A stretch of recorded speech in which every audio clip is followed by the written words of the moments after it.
এক packet cigarette ভালো করে শোনো, এক প্যাকেট সিগারেট ডেলি খেলে তোমার যা ক্ষতি হয়, লোনলিনেস তোমার এতটাই ক্ষতি করছে। লোনলিনেস তোমার হার্ট রিলেটেড ডিজিজগুলো হওয়ার চান্স 29% বাড়িয়ে দিচ্ছে, আর তোমার স্ট্রোক হওয়ার চান্স 32% বাড়িয়ে দিচ্ছে। তো এটা কোনোভাবে ইগনোর করার মতো জিনিস তো নয়। শুধু ব্যথা পেলেই, হাত পা কেটে গেলেই যে তোমার ব্যথা হয় তা না কিন্তু। হার্ট ব্রেকআপ হলে ব্যথা হয় না, পেন হয়, ওটাকে সোশ্যাল পেন বলে। ঠিক এমনই এই যে লোনলিনেস, এটাও একটা সোশ্যাল পেন। আর এখন এই সময়ে আমরা ইয়াং জেনারেশন এই লোনলিনেস অনেক বেশি ভুগছি। শুধু ইয়াং জেনারেশন নয়, ছোট থেকে বড় সবাই ভুগছে। বড়রা তাদের কথা বলার কেউ নেই, আর ছোটরা তারা সোসাইটি থেকে নিজেকে আইসোলেট করে নিয়েছে। এই social media, Netflix, Amazon prime, এই সব জিনিসে আমরা সবাই আইসোলেট হয়ে গেছি। সারাদিন ঘরে বসে এগুলোই করি, আর সোশ্যাল যে ইন্টারাকশন সেটা আমাদের একদমই বন্ধ হয়ে গেছে। যার জন্য আমাদের এমন ফিল হয় যে এখন আমরা একা ফিল করছি, সবার মাঝখানে থেকেও আমাদের লোনলি ফিল হয়। এবারে একটা জিনিস বোঝো, একা থাকা আর একা ফিল করা মানে অ্যালোন আর লোনলিনেসের মধ্যে একটা ডিফারেন্স আছে। একা থাকা কি জানো, অনেকেই আছে যারা মনে করো একা আছে কিন্তু তারপরেও সে ভালো আছে। আমি যেমন আজ সারাদিন একা থাকি, কিন্তু সন্ধ্যাবেলা জিমে যাই, সবার সাথে ইন্টারাকশন হয়। তো সারাদিন যে আমি একা থাকি, আমি কিন্তু বোর হই না। আমি কিন্তু এখন ডিপ্রেশনে নেই, আমার খুবই ভালো লাগে, কারণ আমি এখন প্রোডাক্টিভ কাজগুলো করতে পারি একা থেকেও। তো আমি একদমই বোর হই না, বা আমি লোনলি ফিল করি না, একা ফিল করি না। কিন্তু যখন তুমি 10 জন বন্ধুর সাথেও ঘুরতে গিয়েও একা ফিল করছো, ইগনোরড ফিল করছো, বা তোমার মনে হচ্ছে যে ওদের সাথে তোমার ম্যাচ হচ্ছে না, বা ওরাই তোমার সাথে ম্যাচ করতে পারছে না, এমন যদি লোনলি ফিল হয়, ওটা হচ্ছে অ্যাকচুয়াল লোনলিনেস, একাকিত্ব বোধ করা। ওটা একা থাকলে বা সবার সাথে থাকলেও সেমই ফিল হবে। আর এটা অনেক বেশি ফিল হচ্ছে এখন, জানো, আগে এতটা ছিল না। আর এর অনেক কারণ, আমি এক এক করে কারণগুলো বলার চেষ্টা করি যে এখন এই সময় আমরা কেন এত লোনলি ফিল করি, এই লোনলিনেসের প্রবলেমটা আমাদের কেন উঠেছে। আসলে আমাদের প্রত্যেকের লাইফে না লিমিটেড টাইম আর লিমিটেড এনার্জি রয়েছে। তো আমরা সেই লিমিটেড টাইম আর এনার্জি আমরা কোথায় দিই জানো? আমরা সারাদিন না অনেক আনপ্রোডাক্টিভ কাজে সেই টাইম, সেই এনার্জি শেষ করে দিই। তারপরে যে আমাদের সোশ্যাল ইন্টারাকশন করা উচিত, আমাদের ফ্যামিলি, আমাদের যাদের সাথে ভালো রিলেশনশিপ রয়েছে, ফ্রেন্ডশিপ, তাদেরকে যে একটু নার্চার করা উচিত, তাদের সাথে সময় কাটানো উচিত, কোয়ালিটি টাইম কাটানো উচিত, সেটা আমরা একদমই করতে পারি না। Lack of time, lack of energy. মনে করো তুমি 9 to 5 জব করো, এবারে জবে সেই মাথা ঘামানো কাজ, সেই 8 ঘন্টা কাজ করে আসার পর তোমার কিন্তু এনার্জি একদমই থাকবে না। এখন বাড়িতে আসার পর তোমার ওয়াইফ মনে করো ভেবে রেখেছিল যে আজকে একটু তোমার সাথে ডান্স করবে বা একটু বাইরে ঘুরতে যাবে, মুভি দেখতে যাবে, তো তোমার না সেই এনার্জিটা থাকবে না। তো তোমার যে রিলেশনশিপ, সেই যে ইন্টারাকশনটা, সেটা কিন্তু খারাপ হয়ে যাবে। আর এটা শুধু যারা 9 to 5 জব করে তাদের জন্য বলছি না, আমাদের স্টুডেন্টদের কথাই ভাবো। এরা স্কুলে যায়, স্কুলে গিয়ে সারাক্ষণ থাকে। কেউ যারা ইন্ট্রোভার্ট তারা তো আর বেশি কথা বলে না, চুপচাপই থাকে। তো তারা যখন বাড়িতে আসে, তাদের কিন্তু টাইম, এনার্জি সব ওই স্কুলে শেষ হয়ে যায়। বাড়িতে আসার পর একটু বাইরে গিয়ে যে বন্ধুদের সাথে খেলবে, পার্কে যাবে, একটু দৌড়বে, ফিজিক্যাল অ্যাক্টিভিটি করবে, সেটা তো এখন একদমই বন্ধ হয়ে গেছে। আর আরও প্রবলেম রয়েছে, এই যে মোবাইল ফোন, যেটা সারাক্ষণ আমাদের পকেটে থাকে। রিয়েল ওয়ার্ল্ড থেকে না এই মোবাইল ফোন আমাদের পুরোপুরিভাবে ডিসকানেক্ট করে দিয়েছে। দেখো আগে কি হতো, আজ থেকে 20 বছর আগের কথাই ভাবো, যখন এত বেশি ইন্টারনেট ছিল না, এত বেশি সবার হাতে হাতে মোবাইল ফোন ছিল না, তখন ইন্টারাকশন কত জায়গায় হতো ভাবো তো, সোশ্যাল ইন্টারাকশন। যদি তুমি কোথাও বাইরে ঘুরতেও যেতে, ট্রেন থেকে নেমে মনে করো অ্যাড্রেস জিজ্ঞেস করতে হবে, তো তুমি লোককে জিজ্ঞেস করতে যে এটা কোথায়, কিভাবে যাব, তো তারা খুব সুন্দরভাবে অ্যাড্রেস দিত, কথা হতো একটু। এখন আমরা কিন্তু একদমই ডিপেন্ডেন্ট না। আমাদের যখন কোথাও যেতে হবে, গুগল ম্যাপ খুলে নিই, ম্যাপ খুলে দেখে নিই মোবাইলে, কাউকে জিজ্ঞেস করতে হয় না। তো আমাদের লাইফ, এই আমাদের টেকনোলজিগুলো আমাদের লাইফটাকে অনেক ইজি করেছে, কিন্তু আবারও সোশ্যাল লাইফ থেকে অনেকটা ডিসকানেক্ট করে দিয়েছে। এর মানে এটা বলছি না যে আমাদের টেকনোলজি থেকে একদম দূরে যেতে হবে, না, একদমই না। কিন্তু এখন আমাদের কি হচ্ছে, টেকনোলজিকে আমরা ইউজ করছি না, টেকনোলজি আমাদেরকে ইউজ করছে, এমনটা হয়ে গেছে।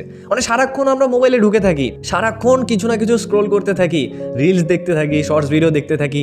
যখন আমরা একটা পার্টিতে বা সবাই মিলে একটা গ্যাদারিং, গেট টুগেদার করি, তখনও সবাই সবার ফোন নিয়েই ব্যস্ত থাকে। কেউ হয়তো গল্প করাতে মনই দেয় না, কেউ সেই কোয়ালিটি টাইম, সেই রিলেশনশিপ, সেই সময়, সেই যেটা প্রয়োজন সেটা একদমই দেয় না, মোবাইলেই সবাই ঢুকে থাকি। আগে ইন্টারনেট অ্যাক্সেস এত সুবিধা ছিল না, কিন্তু এখন জিও এসছে, এখন এত ভালো ভালো সার্ভিসগুলো রয়েছে, যার জন্য সব কিছু আমাদের হাতের নাগালে চলে এসছে। তো আমরা রিয়েল যে সোশ্যাল ওয়ার্ল্ড সেটা থেকে একদমই ডিসকানেক্ট হয়ে গেছি।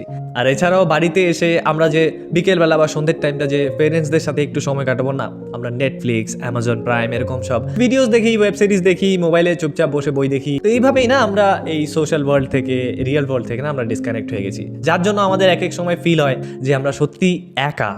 তো এই লোনলিনেসকে দেখো তুমি চাইলেই কিন্তু কমাতে পারবে। এই যে টেকনোলজি, এই যে জিনিসপত্র, এই যে ইলেকট্রনিক ডিভাইস, মোবাইল, কম্পিউটার, যেখানে তুমি আনইম্পর্টেন্ট কাজগুলো করছো, যেগুলো প্রয়োজন নেই, যেগুলো তোমাকে সোসাইটি থেকে, রিয়েল ওয়ার্ল্ড থেকে ডিসকানেক্ট করছে, সেগুলোর ইউজটা তোমার কমাতে হবে। যেগুলো প্রয়োজন নেই সেগুলো কমাতে হবে। আমি বারবার বলি, আমি অনেকগুলো ভিডিওতে বলেছি যে ইনস্টাগ্রাম, তারপরে ফেসবুক, এগুলো সোশ্যাল মিডিয়া অ্যাপ, এগুলো তোমার ফ্রেন্ডস ফ্যামিলির সাথে কানেক্ট করাবে, কিন্তু তুমি যদি সত্যি কানেক্টেড থাকতে চাও তাহলে তাদেরকে কল করো, ফেস টু ফেস কথা বলো। চ্যাটিং করে, ইনস্টাগ্রামে পোস্ট দেখে ওটাকে কানেকশন বলে না। ওভাবে তুমি আরো বেশি আইসোলেট হয়ে যাচ্ছ, তুমি আরো বেশি লোনলিনেস ফিল করবে। আর সোশ্যাল মিডিয়া এগুলো আমাদের কতটা নেগেটিভলি এফেক্ট করে ভাবো। সোশ্যাল মিডিয়াতে কেউ কিন্তু তার সারা দিনে বা সারা মাসে তার লাইফে কি চলছে সেটা পোস্ট করে না। কি পোস্ট করে জানো? একটা পুরো দিনে যে ইম্পর্টেন্ট আর যে সুন্দর একটা ভালো একটা জিনিস ঘটলো না, যে খুব এক্সাইটেড কিছু করলো, সেটাকে পোস্ট করে। কিন্তু তার বাদ বাকি যে 23 ঘন্টায় তার লাইফে কি হলো, যে খারাপ একটা সিচুয়েশন, আপস অ্যান্ড ডাউনস এলো, সেই যে খারাপ সিচুয়েশন, সেই বোরিং টাইমটা সে কীভাবে কাটালো সেটা কিন্তু পোস্ট করে না। সে সারাদিন ঘরের ভেতরে পাজামা গামছা পরে কাটাচ্ছে, কিন্তু একটা সময় বাইরে ঘুরতে গেছে, পাবে গেছে, পার্কে গেছে, সেই ভিডিওটা শুধু পোস্ট করছে। তো এটা দেখে আমাদের মনে হয় যে না, আমরাই হয়তো পিছিয়ে আছি, ওরা অনেক এগিয়ে আছে। আসলে ওরা শুধুমাত্র পজিটিভটাই পোস্ট করে, নেগেটিভটা কেউ পোস্ট করে না, যার জন্য আমাদের মনে হয় যে আমরা পিছিয়ে আছি। তো এই জিনিসগুলো আমাদের ব্রেনকে খুব খারাপভাবে কন্ডিশন করছে, যার জন্য আমাদেরও মনে হয় আমাদেরও করা উচিত। আর আমরা আরও নিজেকে আইসোলেট করে নিই, নিজেকে অনেক কমভাবেই আন্ডার এস্টিমেট করতে থাকি।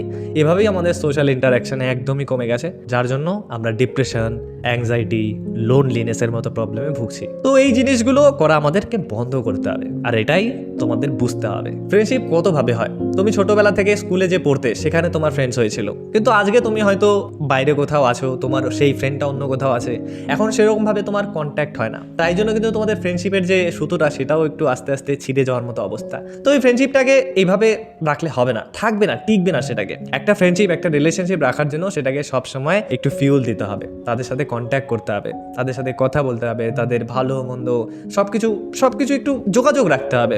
একদিন হুট করে কথা বললে সেই ফ্রেন্ডশিপটা আর থাকবে না। যে কোনো জিনিস, সেটা ফ্রেন্ডশিপ, রিলেশনশিপ, এগুলোতে দিতে হবে, সময় দিতে হবে। শুধুমাত্র পোস্ট দেখে ইনস্টাগ্রামে এইভাবে হবে না। এবার তো সবাই করছে, যারা আননোন তারাও দেখছে, কোনো লাভ হচ্ছে? একদমই না।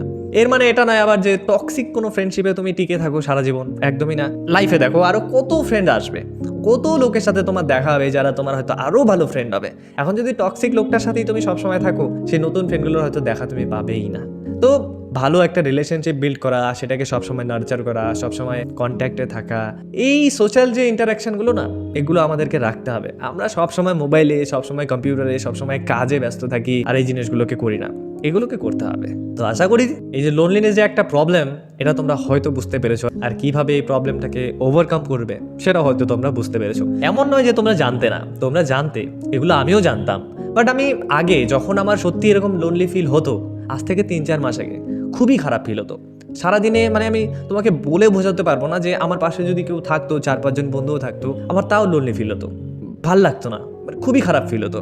কিন্তু এখন আমার সেটা আর হয় না, এখন খুব ভালো ফিল হয়। ওই সময়টাতে আমি কিন্তু অ্যাকশন নিতে পারিনি। আমি জানতাম জিনিসগুলো, যে আমার সবার সাথে কন্ট্যাক্ট করা উচিত, আমার সোশ্যাল মিডিয়া থেকে একটু বের হওয়া উচিত। আমি পুরোপুরিভাবে ঢুকে গিয়েছিলাম, সারাদিন রিল স্ক্রল করতাম, সারাদিন শর্টস ভিডিও দেখতাম, না চাইতেও দেখতাম, নেশা হয়ে গেছিলো, অ্যাডিকশন হয়ে গেছিলো। তো এই জিনিসগুলো না খুব খারাপভাবে আমাকে এফেক্ট করেছিল। কিন্তু তারপর ধীরে ধীরে যখন আমার সোশ্যাল মিডিয়া অ্যাডিকশনটা কমছে, এখনও কমছে, এমন না যে একদমই বন্ধ হয়ে গেছে, অনেকটা কমেছে, কিন্তু শেষ হয়নি, এখনও আছে। তো ওই যে লোনলিনেসটা, এখন আর সেই লোনলিনেসটা ফিল হয় না। এখন যদি কারো কথা আমার মাথায় আসে, তাহলে আমি তাকে সাথে সাথে ফোন করি, কথা বলি, যদি সামনাসামনি পসিবল হয় দেখা করি। তো হ্যাঁ, কোনো রকমের সেই লোনলিনেসটা এখন আমার আর ফিল হয় না। তো তোমরাও তাদের সাথে দেখা করো, কথা বলো, এই টেকনোলজি থেকে একটু বেরো, সোশ্যাল মিডিয়া থেকে একটু বেরো, আর রিয়েল ওয়ার্ল্ডে একটু আসো, সোশ্যাল ইন্টারাকশনটা একটু বাড়াও, যেটা আমি বারবার বলে আসছি। তো আজকের ভিডিওতে এটাই তোমাদের সাথে শেয়ার করার ছিল। আশা করি তোমরা বুঝতে পেরেছো যে আমাদের কি করা উচিত আর কি করা উচিত না। হয়তো তুমি এখন লোনলি ফিল করছো, কিন্তু সাথে সাথে তুমি অ্যাকশন নিতে পারবে না। ধীরে ধীরে সময় যেতে যেতে আস্তে আস্তে অ্যাকশন নাও, দেখবে চেঞ্জ হবে। 1 মাস, 2 মাস, 3 মাস পরে চেঞ্জ তুমি দেখতে পাবে। আজকের ভিডিওতে এটুকুই। দেখা হচ্ছে আবারও এমন ইন্টারেস্টিং টপিক নিয়ে, যেগুলো রোজ আমাদেরকে 0.1% করে ইমপ্রুভ করবে। ততক্ষণ পর্যন্ত বাই।